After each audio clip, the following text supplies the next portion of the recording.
কাজী নজরুল ইসলামের ১২৬তম জন্মবার্ষিকী জাতীয় পর্যায়ে ত্রিশালে চায় ময়মনসিংহবাসী।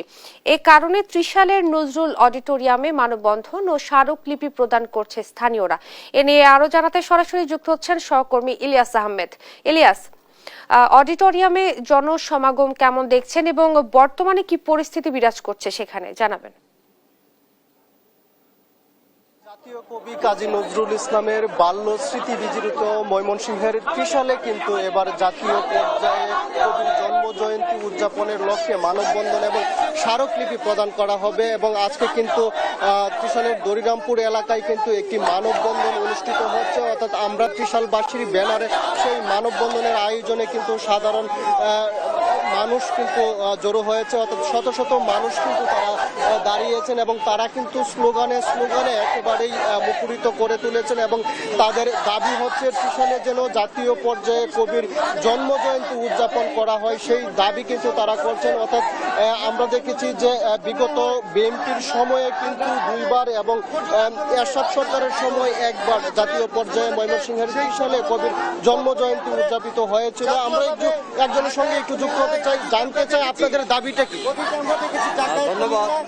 আমরা ত্রিশালবাসীর ব্যানারে আমাদের দাবি একটাই, জাতীয় কবি কাজী নজরুল ইসলামের ১২৬তম জন্মবার্ষিকী যেন ত্রিশালে জাতীয় পর্যায়ে করা হয়। কারণ এই জন্যই আমরা এই দাবি জানাচ্ছি। ত্রিশাল হলো কবির বাল্য স্মৃতি বিজড়িত স্থান।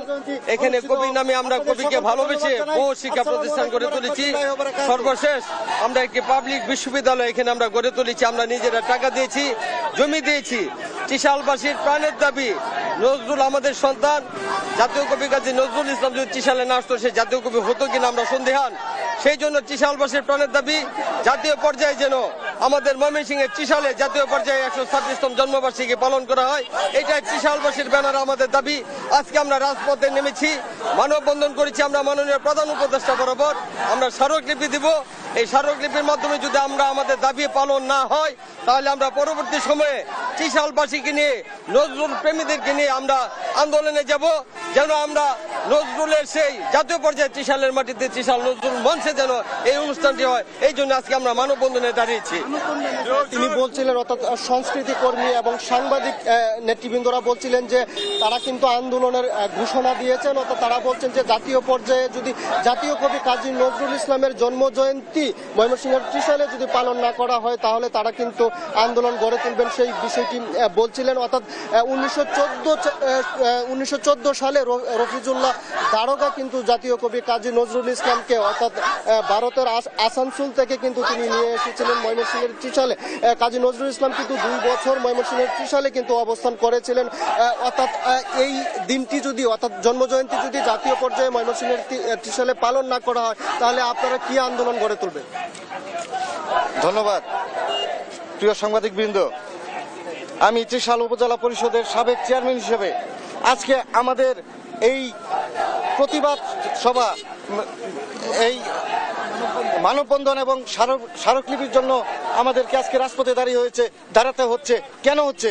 আপনারা, নজরুল আমাদের, আমি আগেও আমার বক্তব্যে বলেছি, কাজী রফিজুল্লাহ দারোগা যদি এই কাজী নজরুল ইসলামকে এই ত্রিশালে না আনতেন, তাহলে কাজী নজরুল ইসলাম আমাদের বাংলাদেশের হতো কিনা তাতেই আমার সন্দেহ আছে। সুতরাং আমরা এই দাবি আদায়ের জন্য 1992 সালেও আন্দোলন করেছিলাম।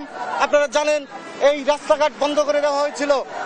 তখনও কিন্তু আন্দোলনের ঘোষণা দিয়েছেন এবং বলছেন যে যদি জাতীয় পর্যায়ে জাতীয় কবি কাজী নজরুল ইসলামের জন্ম জয়ন্তী এবছর ত্রিশালে উদযাপন না করা হয়, তাহলে কিন্তু তারা কঠোর আন্দোলনের ঘোষণা দিয়েছেন। এই মানববন্ধন থেকে কিন্তু তারা একটি স্মারকলিপি জেলা প্রশাসক বরাবর প্রদান করবেন এবং তারা বলছেন যে তাদের যে প্রাণের দাবি, সেই দাবি কিন্তু মেনে নেওয়া হবে। এই ছিল আমার কাছে ময়মনসিংহের ত্রিশাল থেকে সর্বশেষ।